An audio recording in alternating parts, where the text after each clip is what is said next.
So we got to start with number 3. Oklahoma comes back to beat Kansas 35-23 in Lawrence. Oklahoma hasn't lost to Kansas since I was 13 years old. I am a 34-year-old grown man now. That means the Sooners' 16-game win streak goes back to the year 2000. On top of that, the Sooners won last year's game by 53, but that predated the Lance Leipold era. That's what we readers like to call foreshadowing, because the OU defense has struggled this season while averaging 42.7 points per game for the offense. Through the first 7 of this season, OU allowed 24.9. The OU defense had given up the third most points allowed with 473 of any team in the FBS, behind Missouri with 501 in first place and Texas with 498 in the same time span. And OU quarterback Caleb Williams entered the game in rarefied air after his first start against Texas Christian. After completing 18 of 23 with 4 passing touchdowns and 1 rush touchdown, he joined Kyler Murray, Baker Mayfield, and Sam Bradford as the only Sooners to complete 75% of their passes with 4 passing TDs and a rush TD in their first start. With a start to his career like that, I imagine he told OU fans, "My coach didn't come here for riches, but for the power of your people." Desert power. "This is only the beginning," said SEC Commissioner Greg Sankey. Williams be like, "Hand me a football and tell me it will be a great honor for me to get sacked 7 times and throw 6 picks, and now I got to take out your mans in front of my mama and your whole clique on some rocks in Arrakis. You did this." But after 1 quarter and the lights on the scoreboard going out twice, it was 7-0 KU. Kansas rushed for 95 yards in the first quarter. Oklahoma rushed for, got it somewhere. It's 1 yard in the first quarter. With Oklahoma, seriously, with Oklahoma having 5:38 left in the first half, Oklahoma began its 3rd possession in just its 9th offensive play. What are we doing here? Can't get the ball and can't move the ball. Kansas joined Clemson as the only team to shut out Oklahoma in a half in the past 7 years, and the first to do that in the Lincoln Riley era as a coordinator or a head coach. I will remind you now, KU is 1-6. Kansas held the ball for 20 minutes and 55 seconds of a 30-minute first half, and it's hard to score if you don't have the ball. It's that roll safe knowledge. At halftime, Kansas put up 195 yards of offense to number 3 Oklahoma's 78. I will remind you, KU is 1-6. KU had 13 first downs to OU's 4. KU is 1-6. Kansas put up 132 rush yards to OU's 7 in the half. KU is 1-6. Oklahoma didn't score until there was 9:15 left in the third quarter, and the Sooners didn't take a lead until there was 13-13 left to play. Oklahoma was a 38.5-point favorite at kickoff. KU is 1-6. And then, with the game on the line, Oklahoma went for it on 4th and 1 at its own 46-yard line. The play was a handoff to Kennedy Brooks, who looked like he was stopped in the backfield after a bit of forward progress when Caleb Williams stripped his own running back to take it forward for the first down. The play was ruled legal and a legal lateral because the handoff took place behind the line of scrimmage, as did the lateral. Lincoln Riley was asked if that was the kind of play that they actually practiced. I mean, it's something we talk about a lot.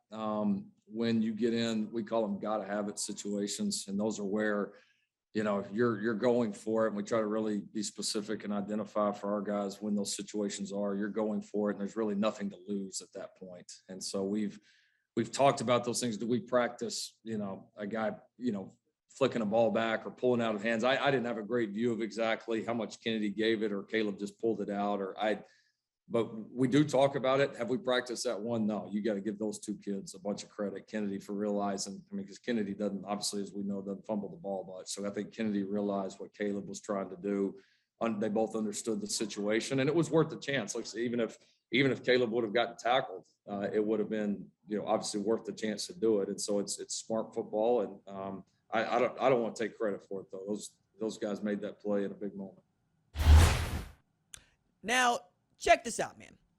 Caleb Williams had not one, but 3 wild plays in this KU game that started off terribly for Oklahoma. The first one was my man is rolling to his right with all sorts of time, and he's got Kennedy Brooks out in the flat, and he's got room to run, and yet he decides he's going to underthrow this pass to a Kansas defender who picks it off, and I'm going, yo, man, hey, look, I don't want y'all to start yelling for Spencer Rattler the way y'all was yelling for Caleb Williams. I need y'all to cape for the man with the cape, that is Superman. And then my man had the ball on 4th and 3 and took off running on a play that Lincoln Riley said, look, we just had to go get 6. I felt like with the play of the game and giving the ball back to Kansas, we weren't going to have many opportunities, and then they go up in a crucial way, right? But for me, it's still that hook and ladder that he did for himself. Like, it's almost as if somebody handed him the Chris knife and said, hey, look, you the man that we've been waiting on. Maybe that is the case because Oklahoma is 8-0 for the first time since 2004. Now, Oklahoma has been playing to its competition, and Kansas is either absolutely playing outstanding football, depending on how you want to look at it. But what I think is most interesting about Oklahoma being 8-0 is just that. In a week where number 14 Coastal Carolina goes down, in a week where number 18 North Carolina State goes down, in a week where number 8 Oklahoma State goes down, in a week where number 7 Penn State goes down, Oklahoma is 8-0 and still has the privilege of figuring themselves out. As for OU's national title aspirations, win is a gift, not a gift, as the Baron would ask. When you're ranked number 4 and Georgia is ranked number 1, the emperor has sent us here to die. Oklahoma fans are like Bene Gesserit acolytes now, staring at this slide to where I think is going to be number 4, and UGA being there at number 1, like, I must not fear. Fear is the mind killer. Fear is the little death that brings total obliteration. I will face my fear. I will permit it to pass over me and through me, and when it has gone past, I will turn the inner eye to see its path. Where the fear has gone, there will be nothing. Only I will remain. Because, Oklahoma's never won a college football playoff. Look, my Dune jokes aside, what kind of sport is this when being undefeated doesn't matter? Do we want the sport to be about winning or about our opinions? Because the blind resume test says Cincinnati, Oklahoma, and Wake Forest are all undefeated. Cincy has a top 10 win on the road at Notre Dame, and Oklahoma has a top 25 win at a neutral site against Texas. I think teams being ranked at the moment you play against them needs to matter. But even if you don't, arguing that a team who lost is better than a team who did not is irrational. And it means playing football doesn't actually matter to you. But this is why my ranking criteria is as follows. Number 1, how many AP top 25 teams ranked at the time that you played them have teams you are beaten? That's pretty easy, right? Number 2, a premium is placed on being undefeated. Power 5 teams more than likely play a tougher schedule than group of 5 teams. Number 3, being undefeated supersedes strength of schedule, with the belief that winning every game is more difficult than losing a game to a good football team. Number 4, results, resume, and winning matter. When 2 teams have identical resumes, that's when the eye test becomes necessary. Remember that when you see my rankings tomorrow on foxsports.com. And for Oklahoma in particular, it's worth asking if Lincoln Riley has figured out Oklahoma's personality and what needs to change for this 8-0 team to begin putting away opponents without my blood pressure rising. Again, it's for this team, we've kind of figured out our personality a little bit. I mean, our personality is we could finish with the best of them, but it's frustrating for us of how much we put ourselves, I think, in position, especially not playing our best early in games where we have to finish. And we have to finish all the time, but we need to finish well to win games. So we're going to keep battling with it. I think we had a good visit in there right after the game. I think our guys know what we need to do, but it's time for us to start, closing the gaps and playing a little bit better here and more consistently. So that is what it is. I mean, I think we're we're still a very capable football team. There's no question. We'll be excited to have a chance to get some guys back. And I think that's got to be our spark right here, is a combination of getting some of these guys back. We were obviously pretty thin in a lot of areas today. We've got to get guys back.